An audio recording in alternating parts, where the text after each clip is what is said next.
Podcast again, cyber traders, and we have a really good friend, new guest here on the podcast. Really looking forward to having him on. He's the JTrader. We also know him as Joe, but he's known as the JTrader, and he's going to talk a little bit about trading and a little bit about discipline, everything else. Which is great about Jay is he really very similar how I trade, and looking forward to have him on here. So, Joe, welcome to the show. Looking forward to hear a little bit about you. How's things going over there in Italy? Thank you, Fausto. Thank you, Cyber University, to have me over here.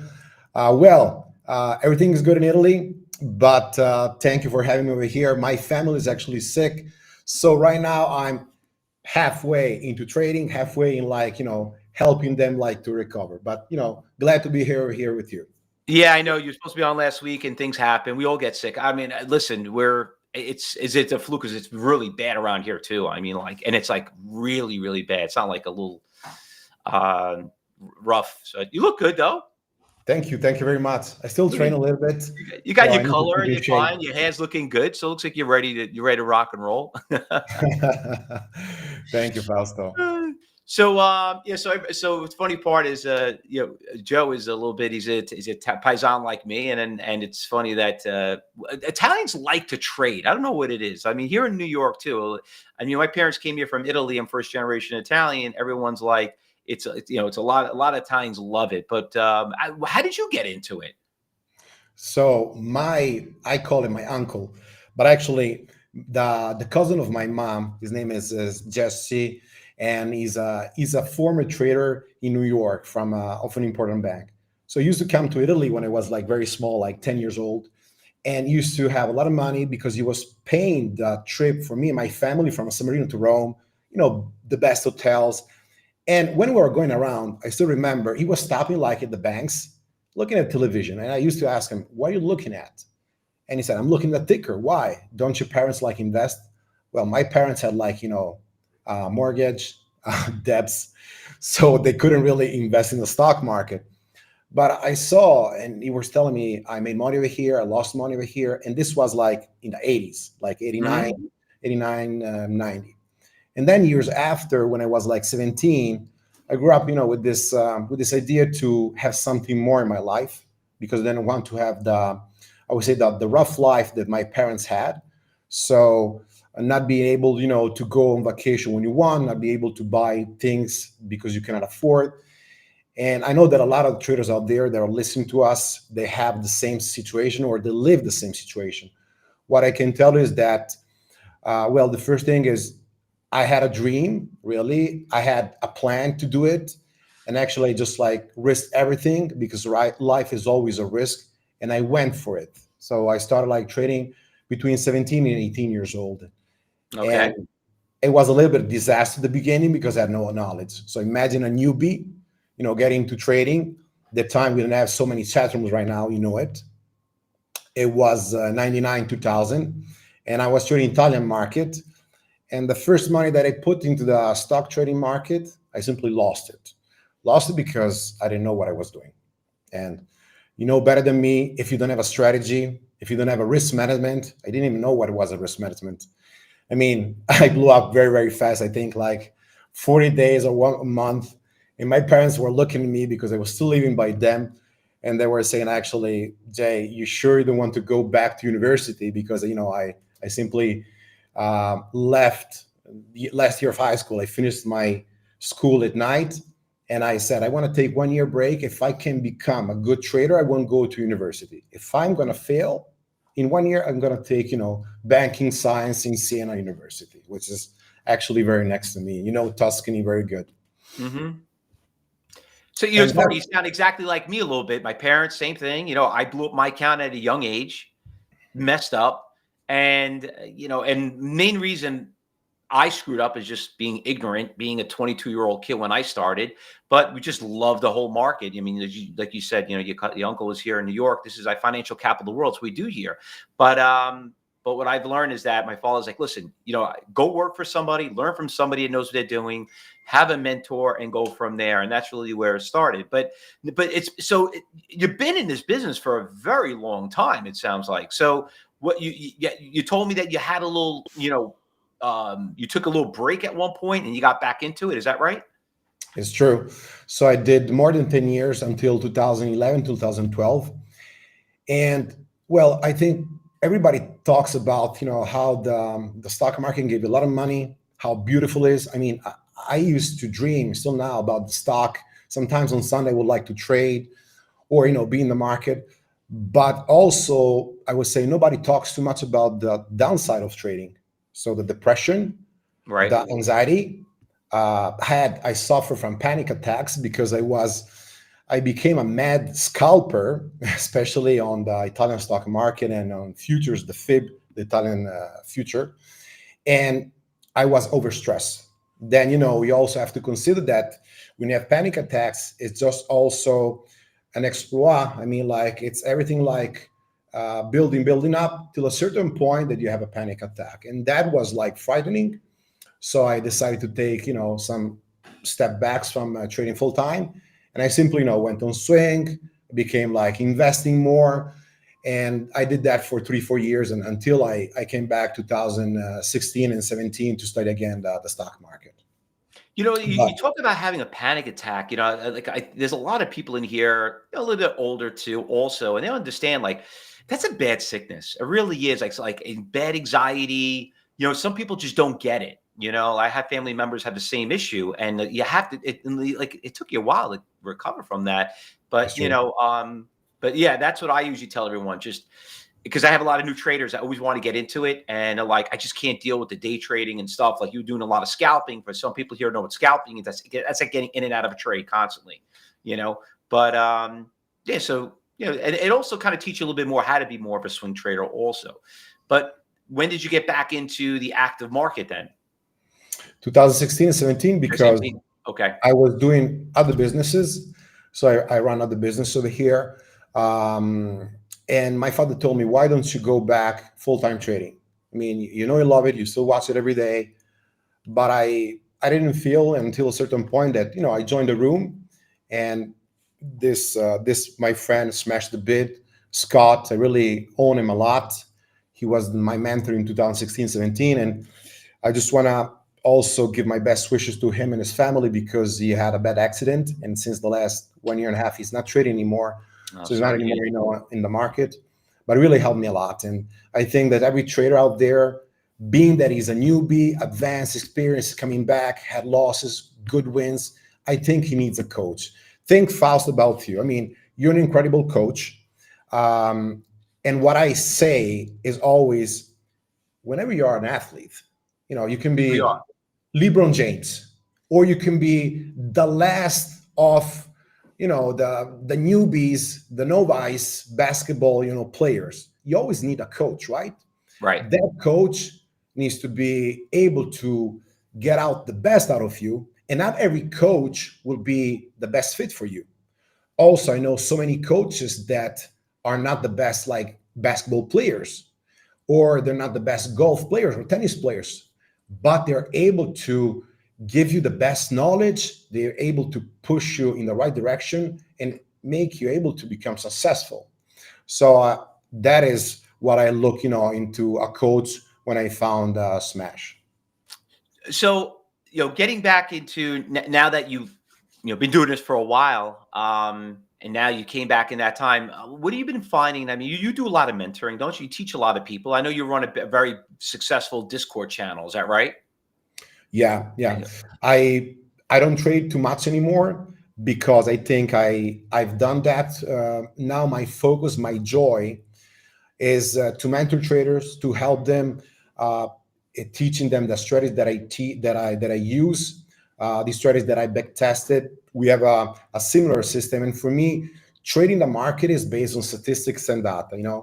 I got this when I was studying Larry Williams back in the days because he was simply like tracking every single pattern out there. And for me, I created with my partner an app that I can back test the market. So I can know, for example, how many stocks with these features will be a fader, how will be a runner, if something is more risky than others. So I need to have data. Without data, I think that we are more discretionary traders, and more discretionary traders is good for some traders, not for me, because the more discretionary you are, the more, I would say, emotions you can have, and the more anxious you can be. I need to know, Faust, at the end of the day, if 60% of the times the system will work or not, and Right. for how many hours. Because I know that on a year, if those scenarios are the same, I will be a winner or not. That it's about. Yeah, I'm glad you brought that up because I did exactly. That's why I loved having you on here because you trade very similar way I've done. It sounds like I'm listening to myself talk sometimes, but yeah, I traded a lot. I used to do close to 100 trades a day, as a day trader, as a scalper. And then all I was doing was making the brokerage firm rich, you know what I mean, after a while. But eventually, I wasn't really going there. You find your sweet spot, you know what I mean? And then like I've met people that I used to day trade with, I used to be in a prop firm and I've seen people that, listen, they blew us away. But they're not here anymore because they blew their accounts. You just, and that's what you have to learn as if you're a listener here and you're watching that. Just like just like Joe's telling you the way I do it, I took a step back. I love teaching. I enjoy teaching people. I love changing people's lives. I don't trade as much as I would because it is very time consuming. I mean, I don't know about you, but us men, we can't do two It's things at true. one time as much, and you don't have to. You just make your day's pay and you're done. That's it. Some people like to sit there and just hit the button keyboard all day. You don't have to do that, and it takes a few styles of listening to different people before you find what works for you. But Joe, you've been doing this. What do you find that's been a big challenge of traders? I mean, I know you just basically just said a little about yourself, but now not only that, but you being a very great educator, what do you find the challenge that people are having that you have to fix and hurdle to get them to where they're at? Ego. Ego? Ego is for me the first thing because in ego I also can put discipline. I can have so many references from these days, from short sellers in particular. We were talking about before a little bit, and there are these small caps. A lot of these small caps, they're running really much, so it's good for bull traders. But I also know a lot of short sellers that are getting really, really hitting hard. And some trader reached out to me and blew up. The reason why is because it's their ego.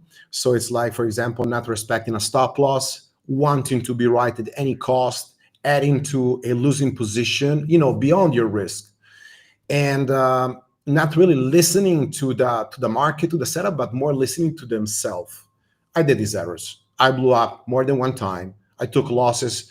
I remember I was with TradeZero 2 times. I took 35, 40K losses before 8:30 a.m. East. Wow, that's a lot. And yeah, but I learned that I simply have to respect my strategies. All these times where I had big losses, I simply didn't respect my strategy. I simply use my ego over the strategy. And that's the reason why I say if I would trade my strategy as it is, I would be a billionaire. But it's me. I'm human. I do errors. There will be days I will be down, sad, anger, anxious, FOMO, and I cannot play as, for example, a quant or an algo. I could never do that. So that's the reason why we're not all like, multimillionaire or multi-hundred millionaires, whatever you want to say. That's the point, is our ego, is because we're human. So how do you deal with that? Do you take the day off? Do you stop? Do you take, do you close it? Do you like not trade for a couple of days? I mean, do you just eat a bunch of salami? What do you do? Well, no, this is not salami. No, it's But not salami.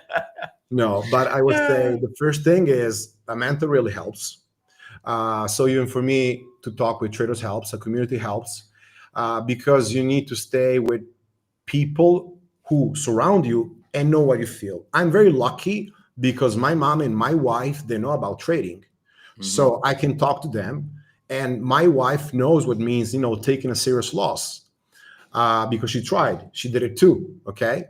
And the other thing I would say simply, you have to digest when you have a loss. You have to digest when you're simply things are not going good. Take a step back, okay, and then simply, revisit with your stats. Because I think in trading, from what I've seen, and I've seen so many successful traders during my career, many successful traders, why they became profitable, because they learn by the errors. They learn from the errors. Only who doesn't learn from his errors won't become profitable or won't have that success long term. That is my point. Yeah, I've seen a lot of successful traders, and I just tell everybody, honestly, you don't want to hear people that talk too much. I find obviously it's more of an ego thing, and you got to be very careful, when it comes out to trading in the market, and listen to certain people. But when I teach my traders, I don't like to talk about winners. I like to more focus on the losers, because as an educator, that's everyone's biggest issue more than anything. Got to know how to control losses. And you have to find what that sweet spot is, like you said. So with the egos and with the, what people have and the discipline, how do you tell people to, when you train them, how to overcome that? What do you, because I know everyone has to deal with personal issues somehow, because what happens, some people just quit.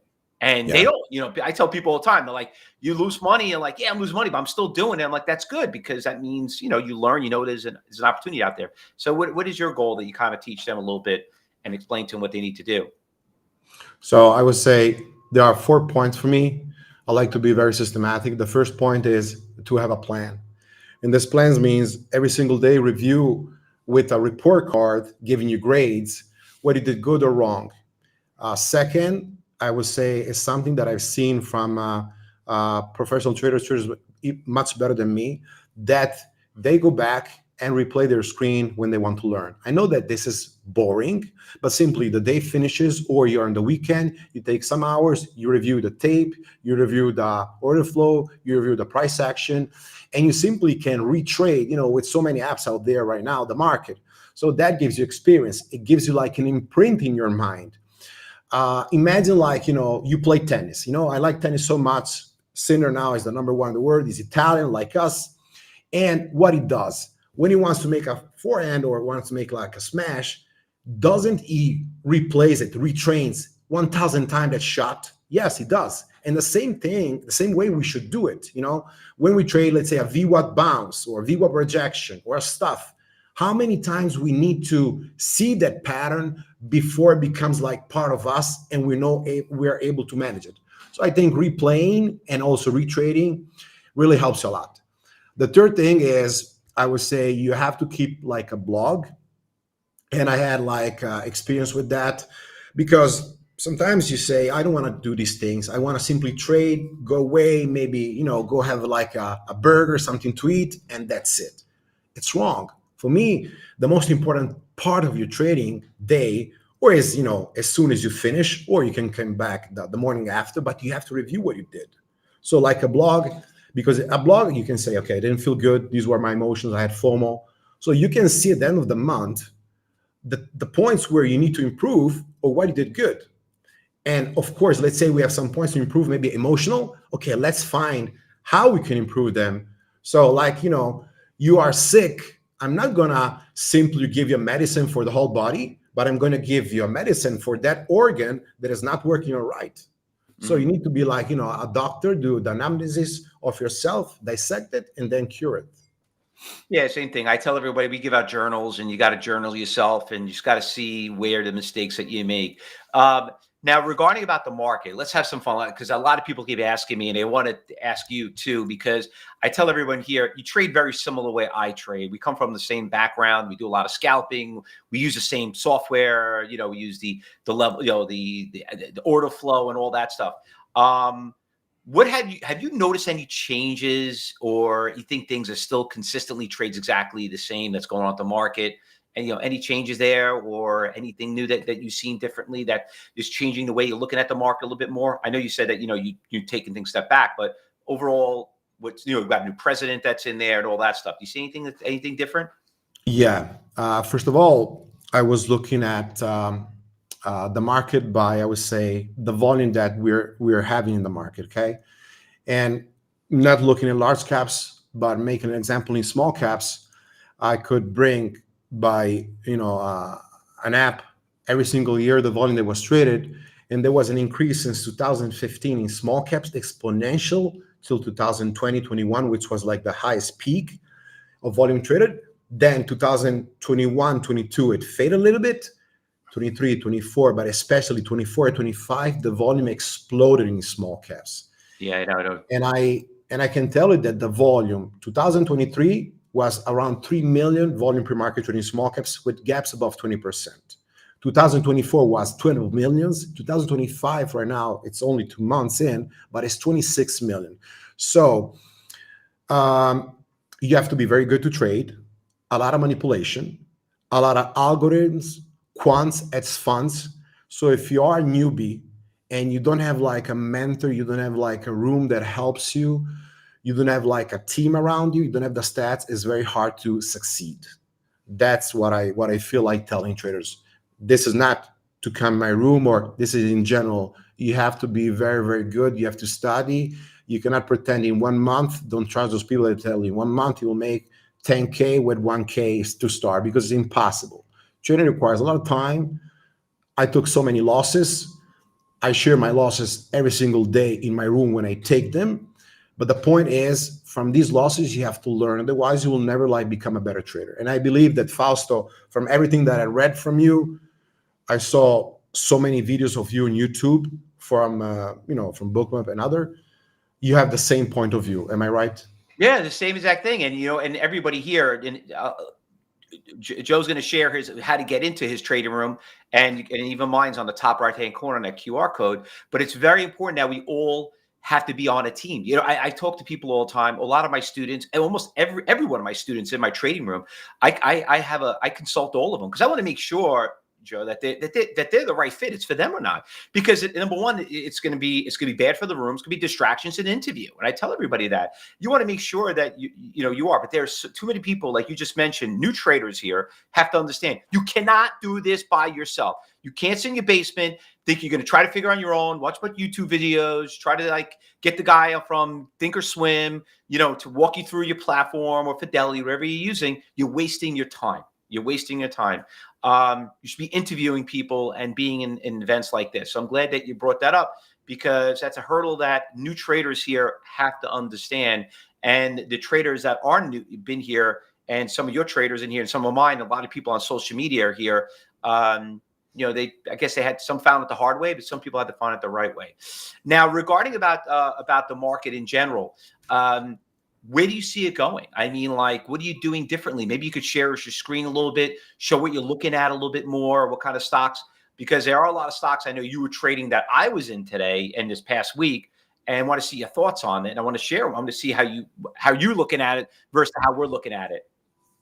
Okay, let me share the screen over here, Fausto. So this is, everybody knows TradingView, and I use it basically to see my levels, to see the patterns. As a template that I created as a system, because it gives me a forecast.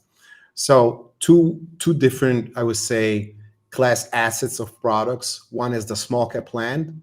And in this case, we can see over here, for example, today we had KDLY, which is a runner. Yesterday we had AIFF, which was actually a runner. So for this, I want to tell a tip. There are a lot of short sellers that I know. I'm also a short seller. I was not short selling almost nothing before 2017, because when I was doing like Italian market in future, I was only taking long positions. But when you're short selling, especially like yesterday we had AIFF, you have to consider also the parameter of the stocks. So AIFF had a micro float, first of all, and we can see it over here. The float is 5 million. So the smaller the float is the amount of shares traded that you can buy in a stock market. The more manipulated, and if with volume, the more flow rotation you can have. So imagine you want to buy it, it flow rotates, so you have to buy always higher, higher, higher. So with the price action, the agenda pushing, this could be like a tremendous short seller trade, but a beautiful long bull trader long trade. Okay. The second thing we have, remember GME, 60% short flow percentage. Over here, yesterday we had AIFF, 37% short float. So what does it mean? It means that of 5.7 million, consider that like an average, so let's say 6 million, we have around 2.5 million of shares held in by short sellers, so hold short, okay? And then also the huge amount of volume flow rotation. When I see these, for me, above the pre-market eye, there's like an alarm set. I don't look to short, only embrace the longs. And today we have something very similar to KDLY. It's not an SSR, so it's not under short sale restriction, but it's the same thing. Once these small caps, and over here we can see this is a 5-minute chart. Once these small caps break this pre-market high around 220, okay? After this level that is breached, after 10 a.m., start looking at the volume, and you see volume bars on a 5-minute chart of 5, 6, 7 million. Don't short it. Yes, you are a very good scalper. Maybe you can short here, cover here, short here, cover here. But I mean, if you're a newbie, if you want something more solid, buy a VWAP, buy a key level, buy these bands, and try to hold and stay for the long trade. And this is what I feel to tell to newbies, because yesterday some traders reached out to me and they blew up and they said how to avoid these. Well, this really, see the volume of the pre-market high in small cap land, don't simply short, because it can be a very bad headache and you can risk your account. The second thing, Faust, I would say, put a stop loss with your broker. And also, if the broker is able to do it, put a max dollar risk with your broker that, let's say, you set $500, $1,000 per day. After you lose that, you're cut out for the day. You cannot come back anymore to trade, because that's the same thing we were saying before. With the ego going, you can even lose your account in a day like this. Yeah, well, listen, that's how could you? I mean, explain that. How could you lose your account, in one day, risking that much money into it? I mean, like, you got to be risking a lot to do something like that. I did it. Okay. Not yesterday, because I was saying be careful, but I did in the past. And the point is, you become, even if you know it, even if you simply know everything, okay, you still do it. You still do it. You know that if you're married, you have to be faithful, but still, you're going to maybe do the bad way and you're going to ruin your marriage. Some people do it. And the same way, why we do it? Because we're human. We're stubborn. We think that we're always right. We don't want to be wrong. It's, I think, an existence, a need to feel like we be right, we be successful. And you know what? You're taking the Italian out of you, because I'm Calabrese, and they call us hard-headeds. You know what I mean? So exactly. Yeah, exactly. I had to overcome that a little bit when it came to trading a little bit. And, listen, we all make mistakes. You know what I mean? Like, we have a lot of people listening right now, and they're from all across all different channels right now. And we're only human, like Joe was just saying. So, like, I make mistakes also. And you can't appease everybody, on certain things. And sometimes you don't like to admit when we're wrong and stuff like that. Like, one of the things I do is, like, that's why I don't tell anybody what to buy and sell. I kind of just show them what's moving. I mean, it's funny you brought up the AIFF. We were trading that also. You could also see it on our Twitter and our Telegram and all that. It popped again this morning. I had a really nice move this morning. The only issue I didn't like about it, I'll be honest with you, there's something I teach which is called levels, and the stock got extremely volatile. And just to kind of let everybody know what that means is that there are levels in stocks that go from like level 1 to level 5. Some stocks have like nice penny spreads, 10-cent, 5-cent spreads. This thing has got like literally like almost like a 20-cent spread in a minute. And that was the only issue. I think people have to understand that too. I mean, when you're looking at some of these stocks, like you just said, people blow up their account. Sometimes they trade something just a little out of their league, a little bit out of their league, and that's what ends up happening. Now, regarding about your trading also, you use something very similar that I use. Now, I see you have a couple of indicators there, but I do a lot of order flow trading. I mean, I was a market maker. I worked, I helped NASDAQ develop their ECN book, which is called NASDAQ Total View, which, by the way, if anybody here wants to get a demo of it, you just message us, whatever it is. But there's something we use that's something very similar. Could you show everybody a little bit more how you use it? There you go. That's what I want to talk about. Exactly. So this is an example of a stock. Could be a small cap, could be a large cap. Doesn't really matter much. What I would like to share over here with you traders, and over here I'm putting like 2 windows. So let me bring it like this. Okay. What I want to share is that since I started using order flow, I had an edge in my trading. Now you can use order flow for futures. You can use order flow for stocks. This is an example of a short play, or actually where, for example, you start seeing like sellers. So you can see this level on the order flow like 220. This is one of the most simplest way to use the order flow. We see a VWAP, this red line. Well, we see right away over here at the gate that we have sellers placed at 222. So as soon as the price starts fading, when I start seeing like these red bubbles, okay, that's selling pressure. So I sell my position if I'm long, or I turn short if I want to short sell this. So the way that I use order flow is very simple. I use in footprint, I use order flow, I use volume profile. I tend to keep things very simple. So for me, the most important thing is, I'm sorry, price action, Fausto, and setups. So I track the market, I see which setup work, and I try to repeat them over and over. And then order flow for confirmation. So I try to keep these three things. And one thing that for me is super important is the risk management. So more than making X amount of money, I prefer always to think like, okay, I want to risk X amount of money, which is for me more important to risk small than to make more, because make more also leads to often wide risk, losing a lot. I prefer always to risk small, so it makes me a little bit more accountable, and I would say less stressed when I trade. Yeah, let me just show you. I mean, those are some small caps that we traded, and everybody, that's one thing I noticed. I follow you too. A lot of the small caps we did trade, like this one, and also, but the real big ones, I did a couple of big Instagram and YouTube videos on it too, which was SMCI. Now, did you trade SMCI also? Did you on the earnings that happened yesterday? No, I didn't. I was watching it, but I didn't. Yeah, well, SMCI got crushed. The thing was like $180, 140 or some crap like that. It finally had the earnings announcements, but this stock, just kind of show you a little bit about what I see and show everybody here how we basically trade a little similar. I want to share my screen really quick and show my book map on it. Okay. Hold on a second. Let me get mine here and show you here what I got here so you can see the same thing. So here we are.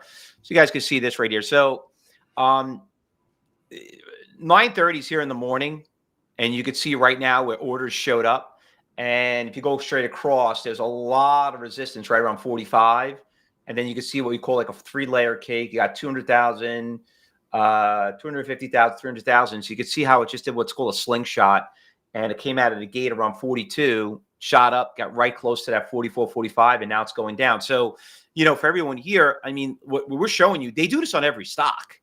I mean, they do it on NVIDIA, Palantir, QBTS, another one. That was a nice, those are also pretty good runners too. That made some nice pops. The quantum stocks are doing pretty well too. So yeah, it's very similar, on the style that goes in there.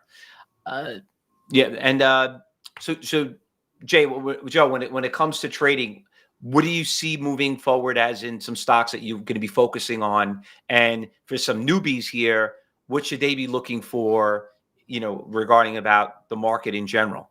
Any industries, any markets, anything that Yeah. stands out So on you? I would say for me, first of all, would be always Tesla, one of the stocks that I want to trade intraday because there's so much range and volatility. Elon now, we can say the government, this guy is a genius. Being that you like it, traders don't like it. I mean, there's a lot of money to be made on Tesla. Yesterday we went down 330. This morning pre-market was 320, bounced like 337, came down, bounced up again. And I'm still there waiting, sorry, at 280, 300 to buy it for myself for the swing. Okay. So I'm that kind of trader that wants to hold it for the next 5 to 10 years because I personally believe Tesla is going to be a big, I would say, investment for myself for the future. Okay. Don't follow what I say, but this is what I'm going to do. Yeah. The second thing is I like the quant stocks. So I believe that they're going to be like, some big quant stocks in the future. And I think that we're starting to see maybe someone that are possibly going to be, like big caps, small caps, or mid caps turning big caps in the future.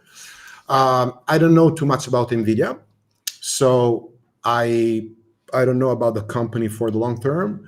What I also would love to say is that I'm looking much into the, we say, everything that is regarding the robotics for the future, because it's something that I believe is going to have a big impact in our lives, especially because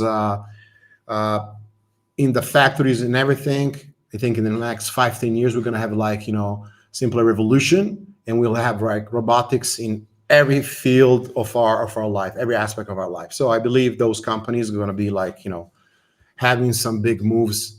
I still need to find, some 3 or 4 that I want to invest in. This is what I believe in the market. Now, if you tell me, Fausto, is gonna market go up and down? I actually don't know at all. I'm a day trader, so I don't actually care if the market goes up and down. What I care is that the market has volatility, liquidity. That is the only thing that we need. If market goes up, good, we long. If market goes down, good, we short. Or like you just show in SMCI, you short the pop and fill into order flow and you get them wine. So we only need that. I just don't want the market that has no volume. Like for example, we had in small caps 2019, which was a little bit flat. Only that. Yeah, it's funny. Let me bring up.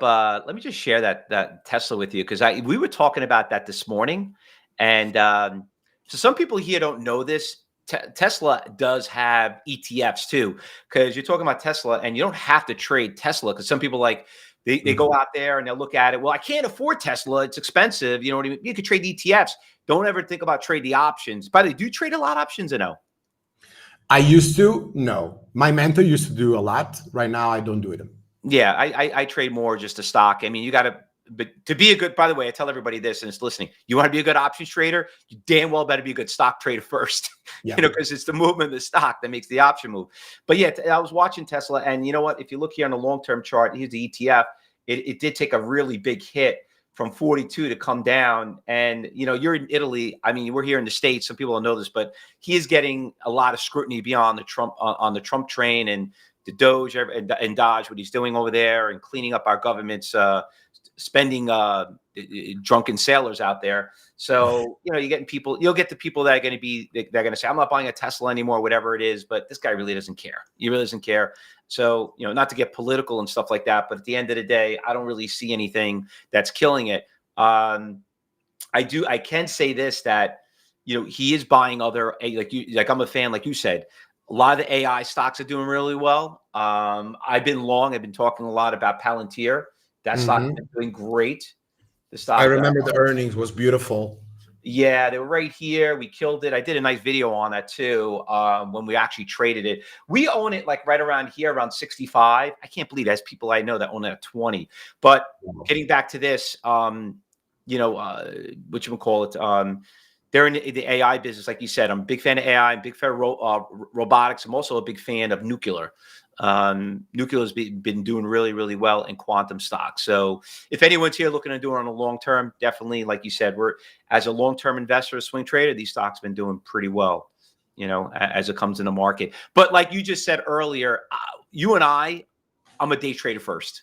You know what I mean? I think day trading first before I actually go out there and think of the long term. And just to let everybody know, you want to be a good investor, like find it, you got to understand what's happening over the course of the day. You see stocks that come in the industry to, you're like, holy crap, what's this thing doing? Right, Joe? And you're like, I didn't see this stock before. And then it trickles down to like, oh shoot, now this one's moving and that one's moving, and that's how you turn into those swing trades. So it's awesome. All right. Really quick, before we go, and I know you're busy and you got to run your trade room and everything else. What time is it where you are right now in Italy, by the way? Right now is 6:41 p.m. So it's amazing to trade in Italy. It's cool. So you had the whole day, and you just trade the morning, or maybe just trade the afternoon. You come back in the afternoon and just trade the afternoon. It's great. So any last minute advice you can give some new traders that are here? And I mean, I know we have some seasoned traders in here, but anybody at last minute, like a tip of something that they should do to get started or to not make those mistakes? Yeah, the first thing is don't study YouTube and think you're going to become a good trader, because that's not enough. The second thing is, no matter how many books you will learn, read, study, the best practice, the best teaching is going to be your experience. So wins and losses, and really, I think not 100, but 1,000 of hours on the charts, studying them, tracking them. And the third thing is whenever you are like ready to trade, start small, because I know that a lot of traders, even they have maybe a bigger account, they start like, without experience trading big. Uh, I will start trading very, very small. You start having 10, 2 weeks green, you add a little bit more size, more size. So take it easy, because then to make money is very fast, but to lose money is super fast. So that. And the other thing is really protect your account every single day. So be disciplined. Be disciplined. Yeah, and like I said, I posted a link up there if anybody wants to join his Discord or his channel. Definitely go out there and and try a little bit of everyone else. And I might not be a fan of mine, might be a fan of him. Maybe you don't like the way we look. Maybe you don't like his guns. Maybe you don't like my hair, right?